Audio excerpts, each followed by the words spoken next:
ඇයි? චූටි මහත්තයා දිව කිරෙන්න වගේ තිබහයි. වතුර ටික.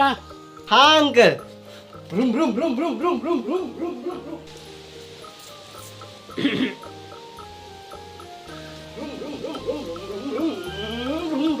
බ්‍රුම්. අංකල් මෙන්න. ගොඩක් ස්තුතියි පුංචි මහත්තයෝ. පව් අම්මේ. අර අංකල් වතුර බීගෙන යනවා.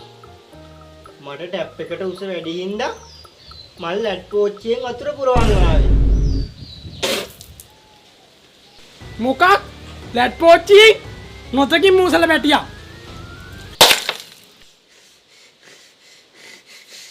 අම්මේ! මේ මිනිහා මගේ ලෑට කක්ක දාන මුට්ටියක් උඩු කරා.